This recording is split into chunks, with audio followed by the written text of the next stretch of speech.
Hello বন্ধুরা, good evening. আর দেখুন আকাশটা কতটা সুন্দর দেখতে লাগছে, তার মধ্যে করবী ফুলগুলো দারুণ সুন্দর লাগছে। আর এদিকে অনেক বেগুন গাছ, আমি এগুলো তুলে ফেলে দেবো, বেগুনগুলো নিয়ে নেবো, কারণ এত বেগুন গাছ আমি রাখবো না। বেগুন গাছে প্রচুর খাবার দিতে লাগে আর অনেক জলও লাগে, তো আমার কাছে অনেক বেগুন গাছ আছে বলে আমি অনেকগুলোকেই নষ্ট করে দেবো। এগুলো সব কিচেন কম্পোস্টে দিয়ে দেবো আর বেগুনগুলোকে তুলে নেবো।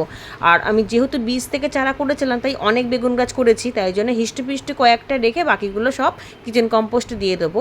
আর এই পাশের এই যে টমেটো গাছটা রয়েছে, টমেটো অনেকগুলোই গাছ রয়েছে, চেরি টমেটো, এগুলো সবার শেষে শীতে বসিয়েছিলাম, তো এইগুলো তোলার সময় হয়ে গেছে, গাছটা কেমন কেমন হয়ে গেছে, তাই টমেটোগুলো তুলে নেবো। আর গাছ ভর্তি দেখুন টমেটো, এর মধ্যে কিন্তু দুই একটা দেশি টমেটোও রয়েছে, তবে বেশিরভাগই চেরি টমেটো আছে। আসলে গাছগুলো তো ছোটো অবস্থায় চেনা যায় না, তাই জন্য একসাথেই বসানো হয়ে গেছিলো। আর সাথে দেখুন এই কুমড়ো গাছটা বস্তার মধ্যে দিয়েছিলাম, খুব ভালো গ্রোথ হয়ে ভালো বেড়েছিল। একটা কুমড়োও পেয়েছি, আর ডগা পাতা তো অনেক খাওয়াই হয়েছে। এখন বস্তার বাইরে থেকে শেকড় বাইরে এসে গেছে।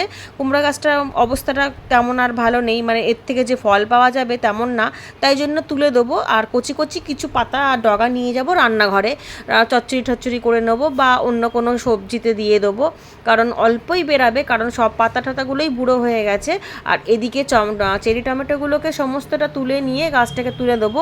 আর এই সমস্ত গাছ কিন্তু আমার কাঠের ঘুষি বা কাঠের গুঁড়ো, কাঠের ছিলকার মধ্যে হয়েছে। টমেটোর ভারে গাছগুলো ঝুঁকে গেছে, কিন্তু গাছে কোনো রকম কোনো ফাঙ্গাস বা মিলিবাগ বা কোনো রোগের কোনো দেখা নেই, একদম ফ্রেশ গাছ। আর শেকড়গুলো দেখুন কতটা ঝুরঝুরেভাবে মাটি তৈরি করেছিলাম, যার জন্য কতটা শেকড় ছড়াতে পেরেছিল। গাছের শেকড় যতটা বেশি ছড়াবে ততই গাছে ফল পাওয়া যাবে। আর এদিকে দেখুন ক্যারেট ভরা কাঠের ছিলকা, নিচে খানিকটা কাঠের গুঁড়ো রয়েছে, তবে কাঠের ছিলকাটাই বেশি, আর তাতেই হয়েছে অত সুন্দর গাছ। এতে কিন্তু ক্যারেটটাও ভীষণই হালকা হয়েছে, শুধুমাত্র গোবর সার দিয়েছি আর কাঠের গুঁড়ো দিয়ে, ব্যাস, আর কোনো কিছু খাবার দিইনি। শীতের সময় যেহেতু খাবারটা একটু কমই লাগে, তাই জন্য অত বেশি খাবার দেওয়ার প্রয়োজন পড়েনি, তরল সারের ওপরেই গাছটা হয়েছে। আর দেখুন এই কাঠের ছিলকাটা নিচে কিছুটা ডিকম্পোস্ট হয়েছে, আর ওপরে ছিলকাগুলো বাছাই করা কিছু ডগা পাতা আলাদা করে সরিয়ে রাখলাম, রান্নাঘরে নিয়ে যাব। আর কুমড়ো শাকটা আমার খুবই ভালো লাগে, যেহেতু একটু মিষ্টি মিষ্টি লাগে। আর এই বস্তার মধ্যে মাটিটা যেটুকুনি ডিকম্পোস্ট হয়েছে সেইটুকুনি আমি ফুল গাছে দেবো। আমি এই কথাটা অনেকবার বলেছি, কাঠের গুঁড়ো দিয়ে সোজাসুজি সবজি গাছ করা গেলেও ফুল গাছ কিন্তু করা যায় না। ফুল গাছে সরাসরি যদি কাঠের গুঁড়ো দিয়ে করা হয়, তাহলে কিন্তু অনেক সময় ফুল গাছ মারাও যায়, ফুল ফল তো হবেই না। সেই জন্য একটা কোনো সবজি করার পর সেই মাটিটা দিয়ে অনায়াসেই কিন্তু যে কোনো ফুল গাছ করা যাবে। আর এদিকে বেগুনগুলো, সমস্ত বেগুন তুলে নিচ্ছি, আর সমস্ত ডালপালা পাতা ঠাতা যা আছে সব এসে এই টাবের মধ্যে শুকনো করতে দেবো। এর আগেও প্রচুর ডালপালা বেরিয়েছে, সেগুলোকেও রেখেছি এক সাইডে, যেগুলো অনেক শুকিয়ে যাবে সেগুলো যে কোনো একটা সবজির বেডে তলায় দিয়ে দিতে পারবো। এতে মাটিটা কম লাগবে, যদিও বা আমি মাটি দিই না, মাটি এইভাবেই তৈরি হয়। আর এখন দেখুন এর মধ্যে কত বেগুন হয়েছে, এই গাছগুলোকে রেখে দিয়েছি, সমস্ত গাছেই একটা দুটো করে বেগুন ধরে রয়েছে।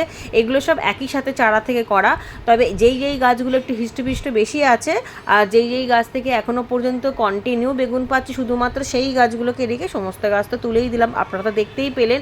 আর বেগুনের কোয়ালিটিও কিন্তু ভীষণ ভালো। আর এদিকে একটা ঝিঙে তুলে নিলাম, এর আগেও একটা ঝিঙে তুলেছি, যদিও বা একটা একটা করেও পাচ্ছি, যাই হোক গরমের তো পাচ্ছি। আর গরমের আর একটা সুস্বাদু সবজি ভেন্ডি, এটাও কিন্তু আমার ছাদ বাগানে রেডি হয়ে গেছে। প্রতিটা গাছে একটা দুটো করে ভেন্ডি হয়েছে, তবে তুলে নেবো, ভেন্ডি তো বেশি দিন রাখা যায় না, কচি কচি অবস্থা তুলে নিলে খুব সুন্দর লাগে খেতে, আর একটু বড় হয়ে গেলেই বুড়ো হয়ে যাবে। দেখুন ছোট ছোট গাছ, আর এই গাছের ভ্যারাইটিটাই হচ্ছে এরকম যে ছোট অবস্থাতে ভেন্ডিও হবে আর গাছটাও বড় হবে, মানে গাছ বড় হওয়ার সাথে সাথে ভেন্ডিও পাওয়া যাবে। আর এদিকে ধুদুলো রেডি হয়ে গেছে, 3টে তোলার মতো হয়ে গেছে, বেশ হিষ্টপিষ্ট হয়েছে আর ভীষণ নরম। আর এই বছরে কিন্তু ধুদুল আমি এই প্রথমবার করলাম ঝিঙের মতন খেতে। এর আগে আমি খেয়েছি, আমার বাপের বাড়িতেও খেয়েছি আর এক বান্ধবীর বাড়িতেও খেয়েছি, আমার খুব ভালো লেগেছিলো বলে এবারে ধুদুল গাছ করেছি। এই বস্তাটার মধ্যে 2টো ধুদুল গাছ রয়েছে। আর চলুন দেখাই এবার, এই যে নতুন কাঠের ছিলকাগুলো এনেছি আর কাঠের গুঁড়োগুলো এনেছি, সেগুলোকে আমি রোদ খাইয়ে নিয়েছি। সব সময় কাঠের গুঁড়ো বা কাঠের ছিলকা এনে আমি রোদ খাইয়ে নিই, কারণ অনেক সময় কাঁচা কাঠের ছিলকাও থাকে, আর এই কাঁচা কাঠের ছিলকাগুলো যদি সরাসরি গাছে ব্যবহার হয় তাহলে ফাঙ্গাস লেগে যাবার ভয় থাকে। সেই জন্য আমি সব সময় একদিন বা দুদিন রোদ খাইয়ে নিই, তারপর যে কোনো গাছে ব্যবহার করি। তো তলায় অনেকটা পরিমাণে দিয়ে দিই। আর এদিকে দেখুন দুদিন রোদ খাওয়ানো হয়ে গেছে। এইবার আমি একটা বেড তৈরি করে দেখাচ্ছি, খুব সহজেই হয়ে যায়। এর মধ্যে শুধুমাত্র গোবর সার মেশাবো, আর কোনো কিছুই না। শীতের একটা মাটি কম্পোস্ট হয়ে গেছে। এর আগে যে বেডটা তৈরি করেছিলাম মানে শীতের সবজির জন্য, তার মধ্যে প্রচুর পরিমাণে গোবর সার ছিল, তাই নতুন করে আর গোবর সার দেবো না। এই ড্রামের তলায় ফুটো করা রয়েছে। এবার অনেকটা পরিমাণে, যেহেতু হালকা ছিলকা, তাই চেপে চেপে বসিয়ে দেবো, যাতে কোনো জায়গায় ফাঁক ফোকর না থাকে আর হাওয়া পাস হয়ে যেতে ফাঙ্গাস না লাগে, সেই জন্য চেপে চেপে বসিয়ে দেবো। এবার 7-8 দিন ধরে জমানো যে কিচেন কম্পোস্ট আমি রেখে দিয়েছি, মানে সবজির খোসা, ফলের খোসা, ডিমের খোসা, চা পাতা ঠাপাতা সমস্ত কিছু, গলে যাওয়া পচে যাওয়া সমস্ত কিছু দিয়ে ড্রামটাকে প্রায় ভরে দেবো। আর এইগুলো সব রসগুলো চুয়ে চুয়ে মানে লিকুইড সার তৈরি হয়ে গিয়ে নিচে কাঠের গুঁড়োগুলো বা কাঠের ছিলকার মধ্যে মিশে যাবে। ওপর দিয়ে দিয়ে দেবো গোবর সার। আর এই গোবর সারটার মধ্যে কিন্তু কাঠের গুঁড়ো মেশানো রয়েছে। এর মধ্যে একটা সবজি হয়েও গেছিলো শীতের সবজি, সে করতে বেশি দুধ ছড়ায় না, তাই ওই মাটিটা দিয়ে আবারও একটা বেড তৈরি করে অন্য একটা ফসলের জন্য রেডি করা যেতে পারে। আর এদিকে চারাগুলো আছে, এগুলো পরে ওই ড্রামের মধ্যে দিয়ে দেবো। এইভাবেই কিন্তু আমি সহজভাবে গাছ করি। আর এই যে বস্তার মাটিটা তৈরি হয়েছে, এই বস্তাতেও কিন্তু একই রকমভাবে মাটি তৈরি করা রয়েছে। যেমন ধরুন নিচে কাঠের গুঁড়ো, ছিলকা, ওপরে গোবর সার মেশানো, যেটুকু ডিকম্পোস্ট হয়েছে সেইটুকুনি মাটি দিয়েই আমি সূর্যমুখী গাছে মাটিতে দিয়ে দেবো। কারণ সূর্যমুখী গাছগুলো যখন বসিয়েছিলাম তখন অল্প অল্প মাটিতে বসিয়েছিলাম, এখন যেহেতু একটু বেড়েছে তাই একটু মাটির দরকার।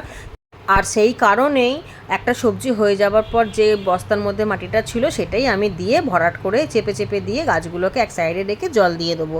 আমি ঠিক এইভাবেই ফুল গাছ করি। ফুল গাছে সোজাসুজি কাঠের গুঁড়ো ব্যবহার করি না, কিন্তু সবজি গাছের জন্য সরাসরি একটা বা দুটো রোদ খাইয়ে সবজি গাছ বসিয়ে দিই। এতেই কিন্তু খুব ভালো সবজি হচ্ছে এবং ফুলও পাচ্ছি, বাগান ভরা ফুল রয়েছে, সবজি আছে, ফল গাছেরও রয়েছে।